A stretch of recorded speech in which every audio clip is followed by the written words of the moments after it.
Well, welcome everyone. Welcome to RISMedia's Building a Brokerage Brand, How to Stand Out in a Saturated Market. What a great topic and great program to talk about today. Hi everyone, my name is Ray Mesa. I am the President and CEO of Berkshire Hathaway Home Services Florida Realty. And now I'd like to introduce our sponsor and then our panelists on this particular program today. So let's start with you, Max. Hey, I'm Max Kuhl. I'm the Chief Growth Officer for Notable Finance. Great to be here, Ray. Thanks. Thank you, Max, and thank you for Notable for sponsoring this event today. Appreciate that. Now let's move on to Whitney. Good morning. It's Whitney LaCosta. I am the president and owner of Howard Hanna Coach Realtors. We are located on Long Island in New York. We have 20 offices. We're part of the Hanna family of services, which spans 13 states, and we are the #1 family-owned brokerage in the entire nation. So. Awesome. Thank you, Whitney, and congratulations on your success. Let's now go to our Kevin. Hi, everyone. I'm Kevin Van Eck with Mavericks Advisory Group, and I'm based in Chicago. With almost 20 years in the industry, currently we're working with prop tech, marketing tech, and service companies in go-to-market strategies for early stage companies, for driving revenue through adoption and engagement for established companies, and then M&A strategy for those looking to either make an acquisition or be acquired. And I recently made a career move. I was previously with a top 10 US brokerage and a global luxury network for 17 years. Thank you, Kevin. Appreciate that. And now if we can ask Max and Notable for a few words on what your business does to help brokerages. Awesome. Well, thanks so much for having me again. So Notable, we are a pay-at-close option for home sellers. So what we do is we allow them to cover their expenses and costs that they have in listing and selling their property, defer those all the way until the closing. These could be anything from staging and painting, all the way to moving, storage, updates, repairs, anything that's going to help that particular client make their property show well in their market. We've been around for 5 years. We've done over 30,000 transactions in that time. We've issued well over $1 billion in funds. And we're a little bit unique in that we do our product via partnerships. So we partner exclusively on the brokerage side, customize and white label our product to that particular brokerage. The point there is to give the agent and the brokerage all the credit and all the benefit of offering a great pay-at-close solution that emphasizes their brand, emphasizes their marketing, but doesn't involve any of the work or any of the overhead or the risk of the actual lending part itself. We're the preferred partner for over 100 brokerages now, including most of the top 10 in the country. If you as a broker, watching this would like to give your agents the ability to stand out in the market, we'd love to chat and see if it's a good fit. So please, after this, feel free to reach out. Thank you so much, Max. It sounds like Notable and with your leadership is trying to help brokers stand out in a very saturated market, as it's the topic of our webinar here today in our discussion with the panel. So panelists, let's just get right into our panel questions. And Max, if you don't mind participating also in these questions, that would be awesome. We appreciate that. So let me start with Whitney. Whitney, what's your high-level perspective on what makes a brokerage brand stand out today? Well, I think what makes a brokerage stand out today is not much different than maybe what it made stand out 10 years ago. I think it's the foundation, and I think it's, does a brokerage have a clear vision, a clear understanding of who they are as a brokerage? And it's not only having that understanding of who you are, but staying true to it, combined with having a vision of where you want to go and knowing that there is a plan to continue to grow and evolve and not kind of stay rooted right where you are today. I think that's helps a brand become who they are and help them stand out in a very saturated market with very different models and a lot of different brokerages. Thank you, Whitney. And now let me turn over to Kevin. The same question. What's your high-level perspective of what makes a brokerage brand stand out today? Yeah, I completely agree with Whitney. I think you have to know where you are, who you are, and where you're going. And I think realizing that the brand impacts two different audiences, right? It impacts agents, which drives revenue through recruiting and retention. And then it also drives with consumers, the relationship that agents create with them. So I think my overall view on the brand is that what Whitney said, which is you have to know who you are so that you can make good decisions that align with your brand. And I always say we have to take the same advice that we give to agents, which is anytime you're about to engage with something, whether it's tech or marketing or a service product, you have to take a step back and make sure it aligns. Otherwise, it has the potential to disrupt that brand that you've created and the future that you were hoping to create with that brand. That's great, Kevin. Go ahead. I agree. I think that, you have to know what your non-negotiables are as a brand. And you almost have a litmus test to the decision making and the partners that you align with your company. And if they don't pass that litmus test, then you very clearly know what your decisions are.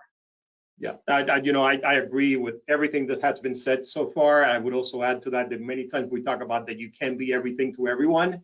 So you need to understand your culture in your company, understand what you're standing for, what you're trying to achieve, and then stay in that lane and focus on moving forward with the understanding you have to have room for evolving, right?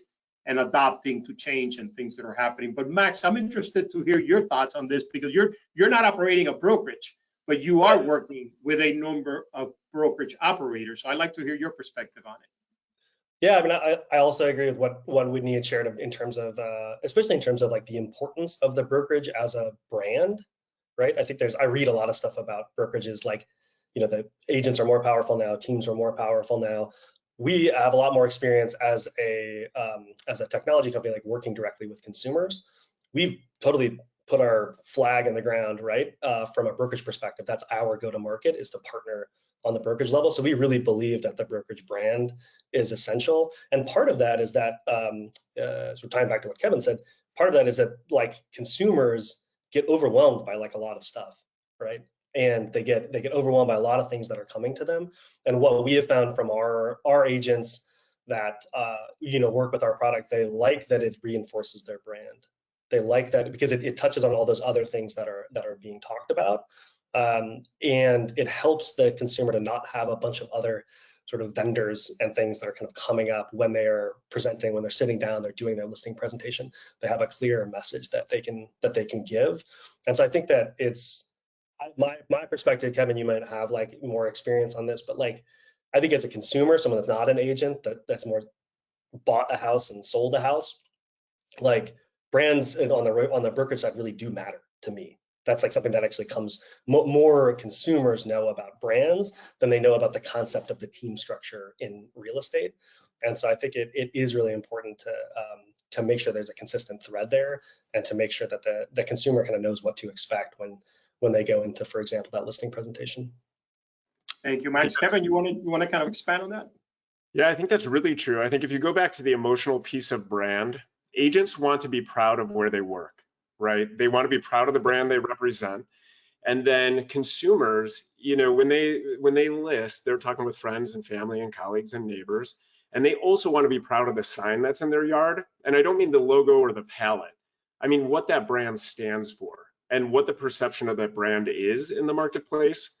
And so brand is incredibly important because consumers and agents will make a snap decision based on that initial perception of what your brand is or isn't. That's great, Kevin. And I think we often talk about that, the brand opens the door, and then the sales professional has to do all the other services that are required to keep that door open and transact.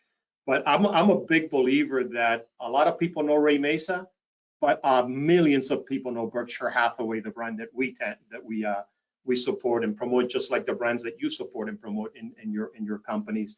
So let me jump into question number 2, and this time we're going to start with you, Kevin.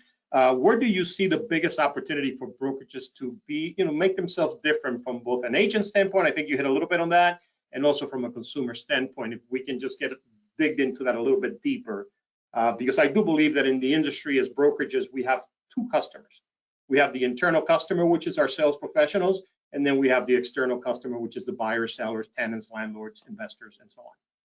That's right. It's interesting, our market or our industry, because we're B2B to C, right? So we still have a brand that's consumer, that needs to be recognized by consumers and still has to have a look and feel and drive emotion, but also with agents, the unique opportunity is in fostering the relationship between the agent and the consumer. And that all comes from a couple things. One is, knowing who you are, as Whitney started with, and being able to communicate that to agents so they can live that with their consumers. But I also think it's ultimately elevating the agent in the eyes of the consumer. Since they are the ones with the relationship, the opportunity lies there in elevating the agent. And that drives a myriad of things, including adoption and all the other topics we might talk about today. But I think if you elevate the agent feels good, they will use the tools, products, services, resources that you provide them, and they're able to then differentiate themselves with the consumer, where the consumer has a higher viewpoint. It raises the bar in their mind for the agent and what they're doing for them. I think to get specific on it, I think the opportunity, where I see the biggest opportunity, is in the financial side. And it's not just because Max and Notable is here, but I think this is a huge opportunity, because if you can reduce the fear that comes along with this financial purchase and make something that's complicated and overwhelming less stressful, and give them resources that actually streamlines it, it's a win. And it's a win in two ways. It's a win for the agent with the consumer, but it's also a win for the brokerage. It's a win for you in getting the credit in giving your agents something that other agents in your marketplace may not be able to deliver. That's great, Kevin. And Whitney, let's just move on that added value that I think Kevin was highlighting there, and that consumer confidence that comes with the brand of your company. Obviously, the sales professional is with the consumer face to face, but the company is supporting and completely, and the finance piece also that Kevin talked about, is supporting that transaction and that relationship. Can you speak a little bit more as to your experience? I think there's a lot there, and I agree with a lot of what Kevin said. I think that, that B2B, our agents are somewhat of our brand, because they're the ones out there communicating our brand every single day. And it has to be, and Kevin mentioned it, you have to almost ingrain the people. First of all, the agents have to want to feel value working with this brokerage or whatever brokerage. They want to feel right. They want to feel good. And they need to feel good, because they are going to be out and they're going to be the face of your brand every single day. And more of that communication is going to come through the agents. If someone has a really bad experience with an agent, it affects my other 800 agents, right? So there has to be, it has to be ingrained in the agent that what is the brand. They have to believe in it, so they can go out every day and be authentic when they talk about the brand and the level of service that they're going to deliver. It's not just lip service. It really is true what the consumer, the B2C, is going to get. There is, with that said, you have to, your brand is your core, and you have to be careful of your brand too from a brokerage standpoint. And we go back to, where's the opportunity? I think the opportunity is, Kevin, you said it's an emotional transaction. I recently saw a slide that said 50% of consumers in the real estate transaction, resorted to tears in the transaction. That is such a difficult, because it is such a difficult emotional transaction, and we have to understand that. And it goes to, are you taking out those friction points in the transaction for the consumer, so the experience does not bring them to tears every single time? Right. And hopefully those were tears of joy, right, Whitney? The case, but no, I get what you're saying. It's very convoluted. The transaction is still convoluted for the consumer, and there is an emotional attachment to it. Whether you're the seller or the buyer, it's your property, it's your home that you're buying or your home that you're selling. So we totally understand that, Whitney. But go ahead, you were going to add more to that. And just bringing it full circle is that you have to make sure that your the communication part. I think that's where I see the opportunity. Or it could go the other way. If you're not doing a good job of communicating what that value is, then you are going to lose value in your brand.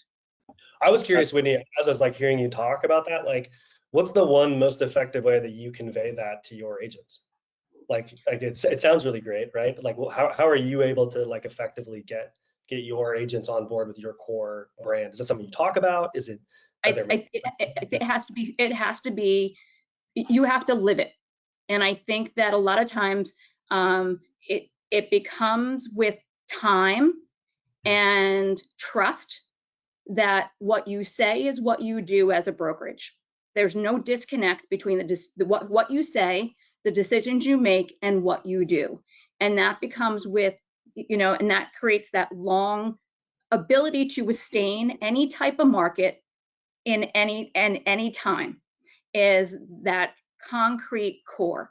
And sometimes it comes with time, and it comes with being able to, I say, build human equity in people. Your agents have to know that the decisions you're going to make as an owner of the company that is going to be responsible for their career are going to be good decisions. And those decisions are not necessarily decisions that are right for Mr. and Mr. Owner. They're right for the agents, their careers, and the consumers they're going to serve. I love the human equity part of it, because it is a people business, and it is definitely gets down to your worst sales professional really represents your company, right? That's the reality. But I think to your question, Max, speaking as a broker, I think you have to, like Whitney said it perfectly, you have to live it. You have to match your words with your actions and your behavior when you're talking about the company and the brand and the culture and what you're trying to achieve as an entity. So I couldn't agree more, Whitney, with your comments about you have to live it. And it doesn't start from the bottom up. It's got to be everyone in the organization, whether it's your mortgage company, your title company, your insurance company, your brokerage company, your third-party partners like Notable. They all have to be in sync. They all have to be step by step in driving that brand and that culture and that promise that we're making to both the internal and external customers. So great question there, Max, but I think Whitney got that one out of the park. So Kevin, you want to add to that culture, brand, driving it, who drives it? How do we be consistent? Because I can tell you that in our industry, the biggest challenge in our industry is that you can go to any office of any company, of any brand, and work with two different agents in the same office, and sometimes you may get two different experiences. So how do we get that experience to be more consistent to the experience of what we're exceeding the customer's expectations is something that we talk about a lot in our company. Yeah, I think we're in a tough spot as an industry right now, right? Transactions are down. Well, we can talk about how the market's been all day, but the challenge is we need to grow revenue. We need to grow profitability. And one of the key ways to do that is through recruiting. And so when you have managing brokers or recruiters out there recruiting, there are tough decisions that have to be made where you balance out culture with production. And so, especially in those situations where managing brokers or recruiters are incentivized to recruit, if there's not a clear message from the top about who are the people we want on our team, who are the agents, we're going to end up like a corporate culture meme, where one person can literally create so much toxicity within a company, not only among agents, but among consumers, like Whitney said. And you hinted on it as well, Ray, which is all it takes is one terrible experience, and now an entire community is hearing about that experience with one of your agents that ruins opportunities for the other 800. Yeah. So I think the cautionary tale is know who you are, going back to how Whitney started, which was perfect, which is know who you are and know who the people are that should be on your team, because it makes it much easier down the road to make sure your team is aligned and carrying your brand the way you want it to, than having to backtrack after taking on 10, 20, 30 agents for production because they have a high volume, but they're not contributing to the culture, and in fact, potentially a detriment to the environment. Absolutely correct. Absolutely correct. So Max, for you, I mean, you're working with a lot of brokers. What I'm going to ask you, without getting into naming names or anything like that, what are the best practices that you've seen from your perspective in working with brokers and getting adoption of whether it's Notable's offering or any offering? Because that's the one thing we always talk about. I think every broker has a great intent in bringing the best tools. I know we do, bringing the best relationships with our mortgage, title, and insurance company, but adoption doesn't seem to get going sometimes. So where do you see best practices there, Max? Yeah, we focus on a couple of things. I think the biggest thing that happens when we start to talk to a brokerage about partnering together is trying to understand like what Winnie was like talking about in terms of like, what is this brokerage's vision? What do they care about? What's important to them? What is their culture like? And candidly, like, what are their priorities? The most effective adoption strategies that we see are alignment between the leadership at the organization and the agents and what they are focusing on.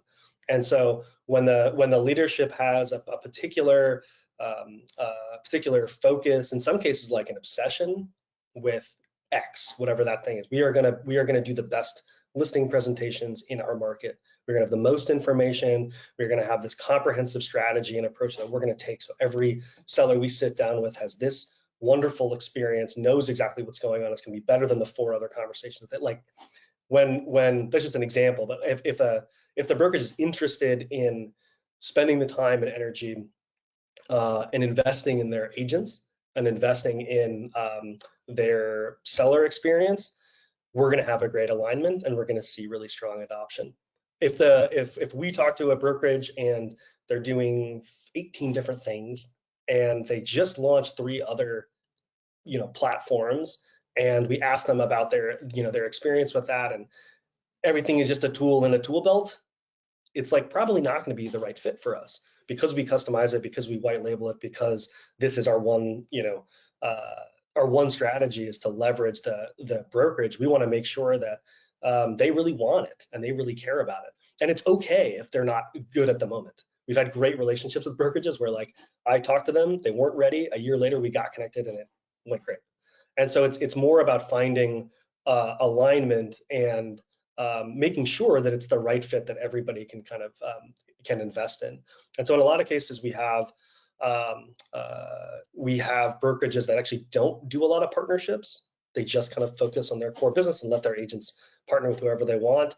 But then we're one of one or one of 2 or 3 like actual partners that they have, because they are really being decisive about what things they should focus on. So our biggest emphasis is focus on what you're good at, focus on your culture. If we can fit into that, and I think that we're pretty elastic, I think that the product is really great. It can fit into a lot of different cultures, but we want to make sure that it's a not just a culture fit, but also like a prioritization fit, and it's something that they really want to be emphasizing. So return on investment, you want to make sure there's a high return on investment or high return on the efforts to partner up. And I agree with you. What you focus on grows. So great comments there. Thank you, Max. Go ahead. Yeah, just a little quick add-on to what Kevin said about financial advising and financial planning. Like, I do see a pretty decent split among brokerages about which ones emphasize that aspect and like which ones don't. Talk with their agents about being an advisor and work on building resources for their agents such that they can better guide their clients through this incredibly complex, incredibly emotional financial decision that they are making. And so just in particular, we find a good fit with brokerages that have that emphasis, have those resources, want to collaborate with us to help. We're a lender, so we can really help their agents have those kinds of conversations and support them in that. If they're interested in that, we can really help them take off on the adoption side. Thank you, Max. Kevin, I often say we learn more from our mistakes than we do from our successes. At least I try to learn more from the things that don't go well. So what's one mistake you often see brokerages make that actually weakens their brand? I think a big one is that aligns with what everyone's been saying, is that when you allow an agent or allow your agents to fend for themselves. And what I mean by that is, if you allow, it can be anything from photography to videography to marketing collateral and marketing material. Because as we've said, the agent is the representative of your brand. So if you have someone creating social content that doesn't align with the brand, and I don't mean colors, and of course everyone watching this has seen some crazy things on social from your agents. So I don't mean a complete lockdown, but what I mean is if you allow agents to fend for themselves, they will, because they are hyper focused on their business in their little world, that they will tend to make the wrong decision. And so especially as revenue goes down or transaction count went down, we saw more agents moving away from professional photography, given now that there are tools online with AI and whatever else to improve the quality of their photos, but it's not the same. And they were doing it to save $299 or $450 because of a photo shoot. And so my suggestion would be the one thing that can destroy a brand is allowing your agents to fend for themselves across the board in terms of what they put out into the community and to their buyers and sellers. So provide tool services, accountability, guidance, right? All those items are important. And we have an advantage. We have an advantage at scale, right? So take advantage. When I talk about at scale, I'm thinking of marketing, collateral, and material. We have the ability to negotiate as broker owners that individual agents or team leaders may not have. So you're able to provide them with a higher quality product that then is consistent across your brand. And it may be a high line item on your P&L, but at the end of the day, the ROI on that brand consistency and elevated experience and the look and feel and what your agent is delivering physically will pay off. Yeah, and that then turns into referrals, right? That it turns a customer that's satisfied that you exceeded expectations, that the customer is out there now telling the world what a beautiful and wonderful company and sales professional they work with. That gets referrals coming back to you. So it absolutely is a great investment. Whitney, same question. And you can, maybe it's looking in the mirror, because I know I've made some mistakes over the years that I've learned a lot from, but maybe you yourself, your company, or someone else that you've seen in your life. No, we've all learned from mistakes that are past. But I think one of the things is, as a brokerage or owner, not to get stuck in agent mentality, kind of going where Kevin said, is making bad decisions. Don't think that there's a product or service out there that's going to be the shiny penny that's going to solve all your problems. You have to look at the products and does it align with who you are and the service you're going to deliver. But we all have tons of tools, right? We all have a toolbox shelf filled with stuff. And going back to the financial part, you have to say also the financial investment we're making into this tool and service are we going to get to the return on the investment? Is it going to deliver more transactions or help our agents win more listings? But going back, as you're looking at that third party, for us, in my experience, a couple of things is that you want to deep dive into the support that third party delivers with the product, because you can bring on a great product, and if the support is not there within the company, the third party company, then it becomes a burden on your company, your staff, to solve problems or issues with that third party. So you want to really look into to make sure that there is a solid support system with that third party, so it doesn't take away from your own team, your own staff, and what they're doing. And then once you look at that, before you implement that product or whatever it is, you have to develop a very good training system and support within your own company. Because if you don't do that, you won't get buy-in from the agents, and it will just become something else you're paying for that no one's using. And so those are the mistakes and things, the advice I would give someone if they're looking at any type of third-party product, tool, services that they're thinking about bringing into their company.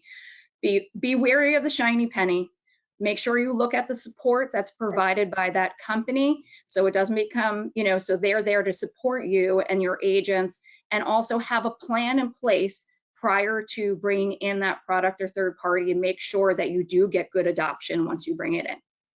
Absolutely, 100% in agreement. We as an industry, I recall years back, we started referring to our mortgage, title insurance, and home warranty partners as ancillary services. Then we started moving towards calling them core services, because we realized that they were core to what we're doing. I started calling them during the pandemic essential services, and I still call them essential services today, because I do believe that your partners, whether it's your mortgage, title insurance, home warranty, or notable, or a third party that's going to be assisting you in achieving your goals and your agents achieving your goals are essential to that customer experience, and they are essential to the success of your company going forward. So thank you for just kind of honing down on that. Let's just move on to the next question here. Rolling out new tools is tough. We've all been there. We've all been standing in front of a group of, we start first with the branch managers, right, and the executive team, and get them to understand this thing that we're rolling out, and then we take it out to our sales professionals. And sometimes they're not that receptive to that particular tool or at that time and moment.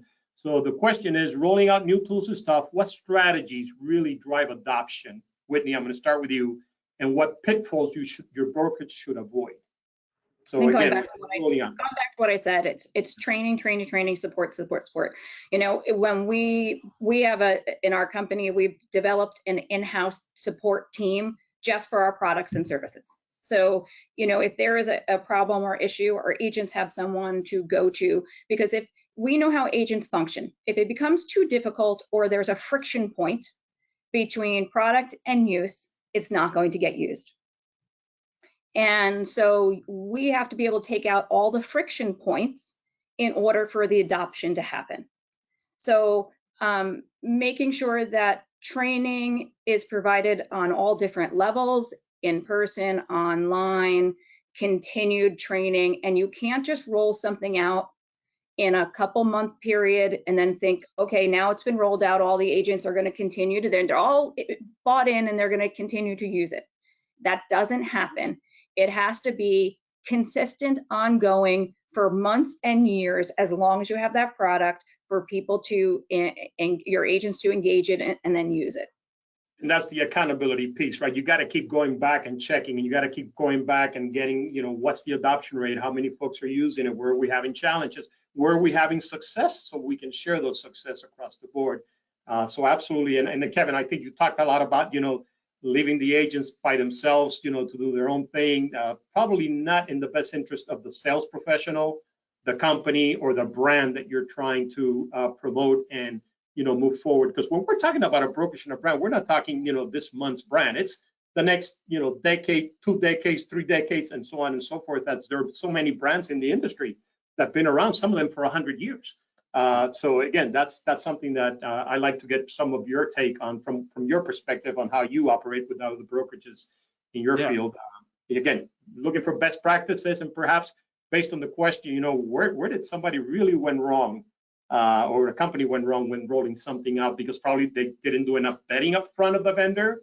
They didn't understand how it was going to connect with the company culture and what the other things they're trying to achieve. So I'd like to hear from you on that. Yeah, I think first off, I've made plenty of mistakes, which is what led to me creating an adoption playbook in terms of how to launch really anything. It's a framework that I created because of my failures and also because of the successes and what I saw work. And that was across owned brokerage and franchise networks. And so, you know, there's a difference there. But when it comes down to the broker owner trying to drive adoption or leadership, a lot of times there's this adversarial viewpoint between us and agents, where it's, you know, you shake your fist at the real estate gods saying, why aren't they using it? We really need to start by looking internally, because we didn't do something right. And it comes down to one of these few things. So here's my process, really, really concisely put. First is, you have to have a plan, and you have to have a plan owner. Somebody within your brokerage has to own adoption, whether it's across tools and resources and services, or just that specific tool. You have to make good decisions in terms of what you buy or who you partner with, you know, to what each of you has said. You have to make good decisions and vet them against their competitors. How many times have you gone back and said, I wish I had chosen a different product or a different vendor because we hadn't taken the time to see what else is out there? But then it turns into driving real adoption. The first is, what's in it for me? We always have to think about, for agents, it's not that they have a short attention span and it's not this us versus them. It really is, they're busy. They're just trying to make rent, or they're trying to get to their goal that year. So you have to boil down with each tool, what's in it for me? Why would an agent use this, and how does it benefit them? Not how does it benefit the brokerage or a laundry list of functionality or whatnot. It really has to be simple. And then turning that into messaging and communication that's simple for agents to understand, and give them a compelling reason to click and register for those trainings, register for the launch. And then to what had already been said, leveraging the team. One person, that person who's leading adoption cannot be the sole person that's driving it. You have to leverage every agent-facing staff member, from your front desk admins to your managers, all the way up and down. And the reason being is, to Whitney's point, if an agent goes and asks that front desk admin, hey, what is this? And they say, I don't know, it's something we did. It's dead. That agent's not going to explore it further. They're not going to try and figure it out. So everyone has to be able to answer level 1 questions. You have to track it, to what you said, Ray, in terms of metrics. The only way to know that if you're creating success and there is true adoption is through metrics. And then the last piece, you have to drive it forever, right? You have to have this ongoing plan. If you stop, even if something's been successful for 18 months and you stop for 3 months, you will see it immediately taper off unless there's continued communication about the benefits and the functionality. Couldn't agree more. Whitney, anything else you want to add before I go to Max on that one? One other thing is be wary of being one of the first companies to use a product. In my experience and my mistakes, right, is because we're coming back to the support. You want to know, it has to be kind of tested and tried before you want to make the commitment and the investment into a product. I know it's very exciting to be part of a new company and get in on the ground floor.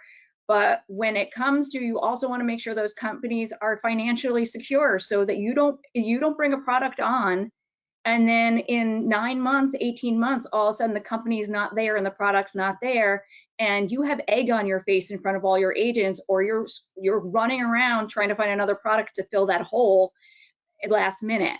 So sometimes you want to make sure you're not the first company or one of the first company. Make sure that company is kind of tried and true before you jump in with both feet and make that investment for yourself and for your agents. Your credibility as a leader in your company has to be top notch, because you only get one shot, in my opinion. And if you rolled out 2 or 3 products or 1, 2 products, they went south, it's going to be that much more challenging when you find the right one to roll out. So Whitney, that's great advice for everyone listening and watching this. Max, from your perspective, credibility. Yeah, it's funny, Whitney, when you were talking about the support piece, it's like in the back of my mind, I was like, talked to hundreds of brokers at this point just about our particular product. I don't think anyone has ever asked me our CSAT score. Like we use Trustpilot, which is like the industry standard customer satisfaction tool. We have a 98% on Trustpilot, which is like kind of insane for a lender. We had 100% for the month of July. No broker's ever asked me what that experience, what that is like. And so that's something that we're super proud of. We have a whole team that's dedicated to that. Our attitude is we want to make sure, the reason we have a team on the support side is because when agents have a question, they really need an answer. And often they say they want just one particular rep or one phone number to call. So we have one phone number to call, one email address. They want their question answered as quickly as possible, to be able to move forward. But it's funny that you say that, because I as a vendor or as somebody that's we consider ourselves a partner with our brokerages, but we're kind of perceived as vendors, kind of in the space. But you want to be able to really make the right kind of relationships with the right kind of partners that align with your vision, have the right amount of time there. I think that it's interesting to me that's not something that comes up a lot more in our conversations, because I don't even sell that necessarily. It's easy for me to get caught up in the product piece. When I'm any tech vendor is going to be like, oh, our product is so great. Here's the demo. Here's all the different specifics of how it functions. I have to work very hard, and we work very hard on the sales and support side to talk less about ourselves and more about what outcome the product is going to is going to be able to bring. I think that, echoing back to sort of Kevin's point about the launch piece itself, that's the big emphasis that we try to make is to the broker, where are you going? What are you focused on? How can we help serve that particular purpose? And then for the agents, is this actually helping you be a better agent, do more transactions, generate more referrals off of those listings. That's the launch focus for us is totally about that alignment piece. Yeah, for us, we also focus a lot, Max, to your point also, it's how is this going to help the consumer? Because the reality is that if it doesn't help the consumer achieve their goals, and if it's not good for the consumer, it's not good for the industry, it's not good for the agents, not good for the brokerage. So I think that's another component that we always bring in. So how are consumers going to benefit from this tool that we're trying to get through our company, or this partner that we're bringing in with our partner? And if we truly believe that it's good for the consumer, that takes care of 80% of our challenges, because if it's good for the consumer, then our sales professionals will buy into it, and then everybody will start using that because the consumer will give us those high ratings and referrals back, right? We always forget that, this industry spends tons of money chasing new customers, and we forget the ones we've already done business with, which sometimes I just pull my hair. So they said, we should be focusing on those consumers and letting them know if they had a great experience with us, which we hope they did, and we'll work hard to that, refer folks back to us. They are the best sales team you have out there, is folks you did business with, if you did right by them and you share the right products and you help them with the right products. So thank you, Max. So let me jump on another question here. So this is, again, talking about the consumer, looking at the brokerage agent to consumer chain. Where are the best opportunities to strengthen relationships and create emotional connections? We've talked a lot about being an emotional transaction right at the beginning. So Kevin, I'll kick it off with you on that one, and then I'll come to you, Whitney, and then Max. So let me repeat the question again. Looking at the brokerage to agent to consumer chain, where are the best opportunities to strengthen relationships and create emotional connection, positive emotional connections? I think I mentioned it earlier, it's the elevation of the agent in the consumer's eyes. So and you touched on it, which is the advisor piece. We've been talking about elevating the agent to advisor status for a decade. The issue is we're still putting so much value on sending out what to do this weekend in their city, and not as focused on tools like Notable or post-transaction tools that can help them, reduce their home ownership costs. So I think that is an opportunity there. I think the cautionary tale right now is with AI and tech, and not allowing tech to insert itself into the middle of the relationship. Meaning there is a benefit to the tech powering the brokerage and powering the agent. But anytime, at least at this point, if you allow whatever AI tool, insert any sort of messaging or communication, if you allow it to insert itself between the agent and the consumer, it's not at a point yet where the consumer believes it's the agent. It's not at a point yet where it's communicating that emotion, that connection that we want to connect. So while I think there's opportunity in the future, potentially, I think, the biggest opportunity right now to power the relationship is giving the agent who to reach out to and when, using this huge amount of data from past consumers, like you were talking about, Ray, in driving who the agent reaches out to and how they reach out to them and what they might say, but the agent communicates it in a personal way, whether it's through video or text message or email or phone call. Thank you, Kevin.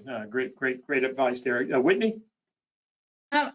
Two different ways here. I think that one, touching on Kevin, is that you have to invest in your people. Every one of my agents is my business partner. It's not the brokerage, the agents, the consumer. Every single agent individually I'm a business partner with them, right? So I need to invest in them in order for them to do well. So I think we have to, in that brokerage agent chain, make sure we're continually investing in the agents as a business partner, not as just an agent. But I also think that storytelling is the opportunity. And we have to communicate in story, and storytelling is a very emotional and compelling way to connect with people. And you look at brands outside real estate that do a really good job of telling a good story. I mean, you see a Disney commercial and people are having fun, and you know the story and you feel the story of these families having a wonderful time, right? There are certain brands that do a very good job of telling that story and making that emotional connection. We have to do it on two levels. We have to do it on the level as broker owners with our agents, and how we are communicating that we are doing a good job, that we are there to support them as their business partner. And then we also have to do that storytelling with the consumer, so they understand. And going back to what we talked about earlier, is that our agents are the local experts that have the tools and services to help them with navigate the sometimes difficult transaction of a real estate transaction, and that we can make that process easier for the consumer. So one, investing into your agents and the agents, and two is being a really good storyteller and not just trying to do it to the consumer, but do it within your own companies. Thank you, Whitney, and thank you for mentioning Disney. Says I'm in Florida and I do business in Florida. I love the fact that you mentioned Disney. It's still a great place to go, even at my age, because your expectations are always exceeded when you go there. And they take a lot of time and effort and energy to make sure that everyone you come in contact in their organization is going to give you that same incredible expectation, customer service level expectation. So exactly. Delivery. So awesome with that. Max, we go from Disney to, I think of a branding, I think of Kleenex. It's tissue paper, but everybody calls it Kleenex, right? What a great job they did in convincing everybody to call that product, by their brand name, right? So a notable, Max, tell us a little bit about your team and how you try to deliver that customer service experience to your partners. Yeah, so I mentioned this at the beginning. We've been doing this for 5 years. We have our emphasis is really on trying to kind of get out. Winnie kind of said this a little bit, but get out of the way of the agent. Our kind of if we have like a mantra or something, as a company, it's remove the friction. So we've built our product to be very simple, to be very clean. We've built our branding to be the branding of our partners, not our own. We've built our training and our education and our support to be as attentive and responsive and kind of get out of the way so that agents can be their best selves and leverage their existing brokerage, their existing branding and marketing. And so our kind of ethos and approach has been to try to set things up to set agents up to succeed. And so yeah, we are fully locked in on that mission and that approach. We're excited to continue to grow this year, and looking forward to working with more brokers and more agents as well. Thank you, Max. And now the next question I have is, this is for all three panelists. In one sentence, what advice would you give a brokerage on building a brand that will still be relevant 10, 20, 30, 40 years from now? And we'll start with you, Whitney. I think going back to the beginning, embedding your core into every level of your company, from your admins to your agents to your managers to your leadership teams. But at the same time, holding true to those core values, but take off the blinders and look for opportunities to innovate. We can go back and look at companies going back outside our business, like a Blockbuster. Great company, great product, but they put their blinders on and did not want to innovate, and eventually went to nothing. So I think that you have to stay true to who you are, but always keep your eyes, your ears open for opportunities, listen to the needs of the consumer, and make sure you're evolving to those needs. Great advice, Whitney. Kevin? Great advice. I think to tag on to that, to the last piece of what you said, Whitney, it's remaining nimble, right? So whether it's growth or whether it is just becoming more established as a brokerage, we get set in our ways. And so it's easy to either ignore or dismiss what else is out there. So set up a structure now so that even though you can't predict what happens in 10 years and what's going to happen over the next 10 years, that you can make great decisions quickly without red tape when you need to innovate and when you need to add your value proposition. Yeah, and before I go to Max, if I can add on to that, is don't rest on your past successes, because there's always someone else out there, another company out there that's really coming really fast. And whatever successes you had 5 years ago doesn't necessarily translate to what's needed to succeed today. So being nimble, that's a great advice, Kevin. Max? Yeah, but not being actually in the brokerage space, what I've seen as effective is something that I've shared before, which is to stay focused, right? To pick the right partners that are going to emphasize that culture, that are going to emphasize that brand, that are going to actually help you. And when you do that, commit to them.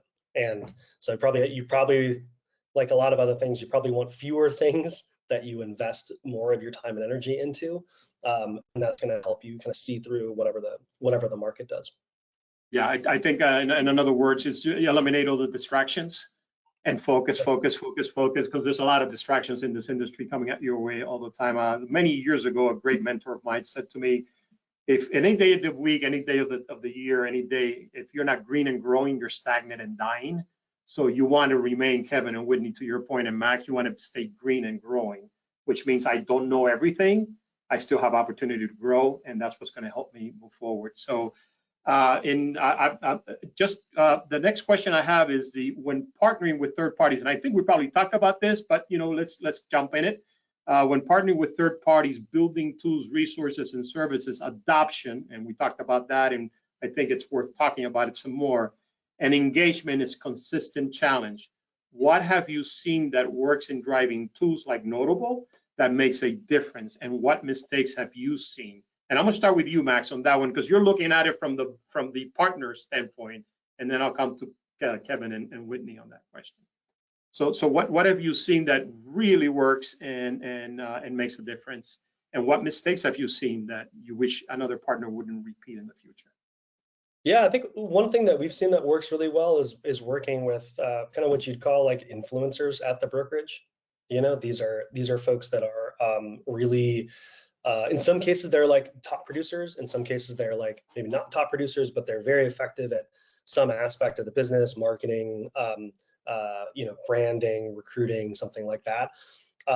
So we try to work with our brokerages to provide the highest like white glove service to those influencers, to make sure that we are creating a platform and an opportunity for them to like share feedback, thoughts, what's working, how that's working, so that we can translate that back. So I think that's a great group, and I think that a lot of brokers are very protective of those people, right, at their brokerage, because they want to make sure that they're not getting overwhelmed by different outside groups. And so it's really a testament of sort of trust between us as well as like the broker partner, that they want us to help get feedback from that group. One thing that we do in particular is try to do a sort of early launch with our partners, so that we have a sort of smaller controlled group that gets to experience the product, understand what it is, provide feedback prior to us going wide with with everybody else. And then I think in terms of the opposite of that doesn't work. So just like saying, hey, we're going to do this partnership, here's one email, here's a single webinar, and Godspeed, go try to figure this out. We know that doesn't work at all. And so really trying to it's hard from a we're a tech startup, right? We want to go fast, launch things, move quickly. And really, because of the space that we're in, it's important to be more thoughtful. And to Whitney's point about like living that experience, it's not about just like coming in and disrupting things and trying to like turn everybody onto your product day one. It's about saying something, then doing that thing, and then doing it over and sort of building that out. And so I like to try to sort of fight that startup energy and mentality of like, let's go, and say, great, let's pick our like 10 agents that we think are a good fit to really help understand how this product is going to fit within this particular brokerage. Let's have them have an experience there. Let's get some feedback. And then once everybody's on board with bringing this out to everybody at the brokerage, we see a lot more success in that structure, in that format. Thank you, Max. Very valuable. Kevin? Yeah, I think this is such an amazing topic when we talk about adoption and engagement, because we could talk for 2 hours. There's a lot to it. I think I already talked a lot about it. I think one area, what Max said about having pilot agents or those influencers is really important. I also think the communication piece. So the communication piece, there's a lot of broker owners out there that are afraid to communicate or over communicate with their agents. And usually it comes down to one of two things. One is the product isn't valuable. So they've made a decision that isn't adding to their value proposition. So they're not proud to continue pushing it and promoting it and talking about it.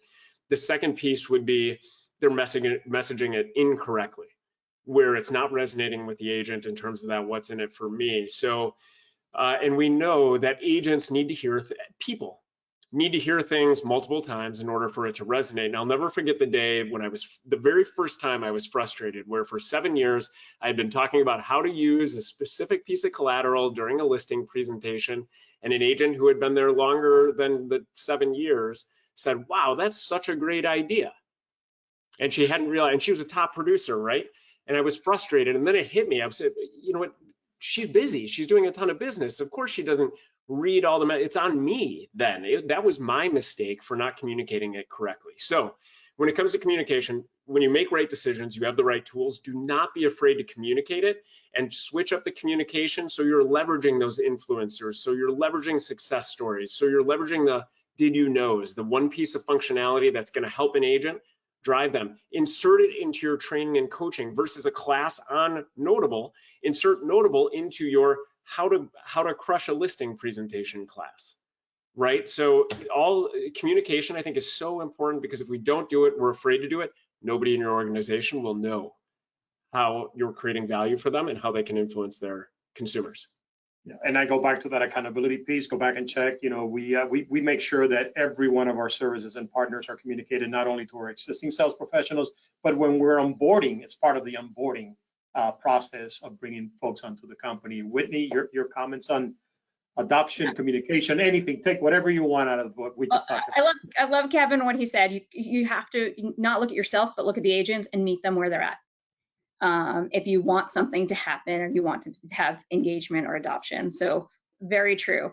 But also going in a little bit of a different direction is when you bring any of these tools and services and your own company brand, you have to protect the brand a little bit, right? You have to, because if you don't protect the brand, over time, it will get bastardized. And you know, it will start to, what your original brand, you'll start to get too far away from that. So you have to protect your brand in some way. But at the same time, agents want to create are themselves. So you have to let agents have their own personal flair within your own brand for it to work. And for us, what's helped is giving them the support to help them create their own brand. But if you give them the support, if you have you know, the art department and the designers and everything working with them, it takes out the thing that they want to do. They want to create their own brand, but they don't have the time, they don't have the energy, they don't have the resources. If you help them with it, they'll create a great brand and they will continue to use it within your brand. So it will work together and not compete against each other. And so you want to make sure that if you're going to have your brand, you're going to let your agents have their own brand, make sure that it works within yours and it's not competing. So I think that's really important for the longevity of your brand identity. That's great advice. Thank you, Whitney. So we're coming to the end of our time here together. And I tell you, I got a bunch of notes that I just took from the conversation we had today. So I want to thank each and every one of you for sharing and being so open about your comments and your thought process there. So that's a final takeaway from this discussion for every panelist. Just give me your final takeaway from this discussion, starting with you, Max. Yeah, I think it's about being strategic with regard to the partners that you make, with regard to your approach with your agents. Like I said before, the biggest thing that we try to focus on when we make partnerships with real estate brokerages is what is that relationship that Whitney's talking about between the leadership at the organization and their agents. Are they scared or of their agents? Are they terrified of them, or are they like excited and inspired? And so I think whatever strategy, brokerages are very different, right?